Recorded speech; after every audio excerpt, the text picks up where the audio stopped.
जिस बच्चे की मोबाइल की आदत पड़ चुकी है और वो मानता नहीं है, देता नहीं है, चिल्लाता है, लड़ता है, क्योंकि एक बहुत केसेस हैं ऐसे, तो उस बच्चे उस पेरेंट्स को क्या करना चाहिए? कुछ स्ट्रिक्टनेस है और कुछ नहीं है।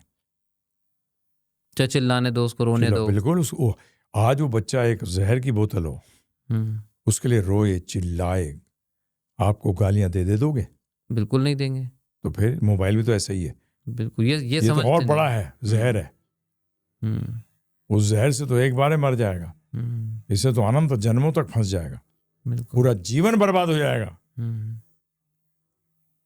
पूरा जीवन बर्बाद। और आजकल माता पिता का यही है, बच्चा रो रहा है तो मोबाइल रखा दिया साथ में, मोबाइल दे देते हैं उसको। खाना भी खिलाएंगे तो मोबाइल के सामने खिलाएंगे, प्रसाद भी पवाएंगे तो मोबाइल के सामने। बिल्कुल बोगस है। बच्चा भी खाता नहीं है, पहले मुंह नहीं खोलेगा, पहले मोबाइल चलाओगे तो मुंह खुलेगा। आपने तो हाथ डाली है, उसको क्या पता था मोबाइल? सही थोड़ी पता था। सही पता। और आप भी जब वो माँ जब गर्भ में था बच्चा, तब आप भी मोबाइल देख रहे हो दबा के, तो बच्चा भी देख रहा है। जी जी जी। हाँ, बच्चा भी देख रहा है। जैसे हमारी धर्म पत्नी बताती हैं, जब वो माँ के गर्भ में थी, तो जब वो थोड़ी सी बड़ी हुई तो उन्होंने पूरा अस्पताल के अंदर जो रूम के अंदर जाया करती थी उनकी माँ, सारा डिस्क्राइब कर दिया। अच्छा।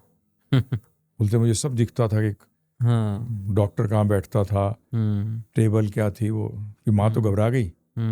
उसको मतलब सिर्फ सुनता नहीं है बच्चा, जब आंखें आ जाती हैं तो वो देखता भी है। क्योंकि देखने की शक्ति तो उसके पास हर टाइम होती है, सिर्फ सॉफ्टवेयर है वो।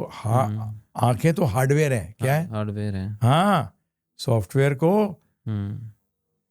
हार्डवेयर से देख करता है कार्य। बिल्कुल।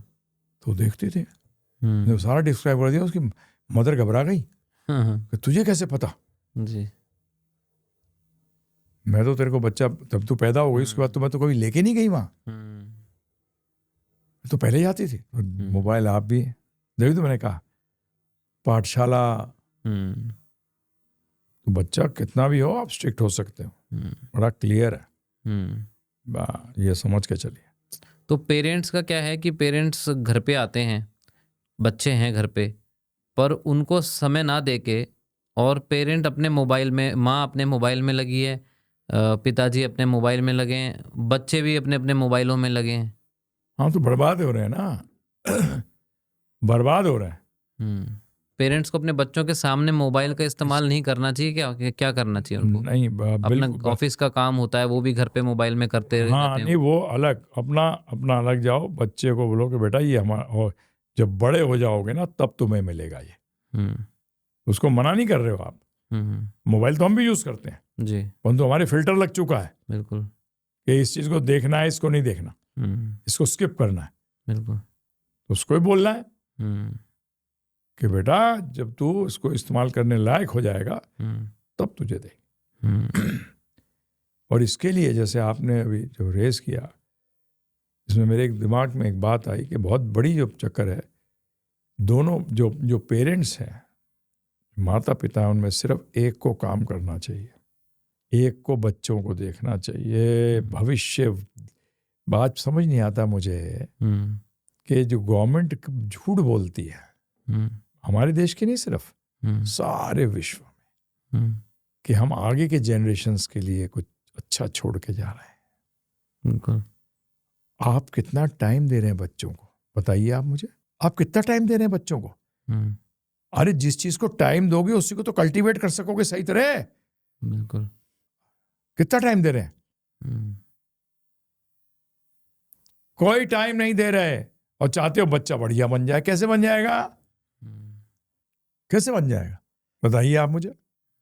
कहाँ समय दे रहे? ये बहुत बड़ा प्रॉब्लम है समाज का आज की तारीख में। पहली बात, भक्ति में लगो, माता पिता भी मनुष्य बनो।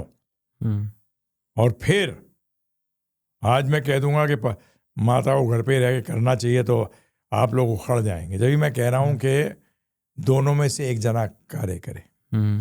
सिंपल जीवन रखिए ना,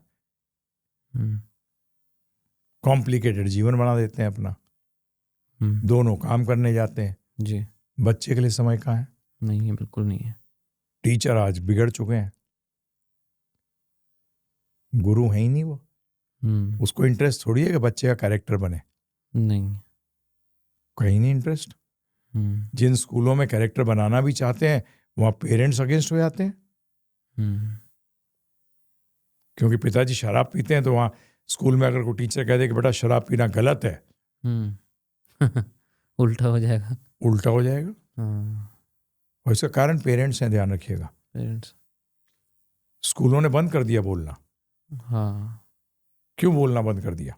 वो लॉज लगा दिए कि भाई आप बोल नहीं सकते, बच्चे को मार नहीं सकते, हाँ, उसको नहीं तो पेरेंट्स केस कर देंगे। केस कर देंगे। तो ये तो गलती तो पेरेंट्स की है ना। तो आसान नहीं है, मैं नहीं कह रहा आसान है।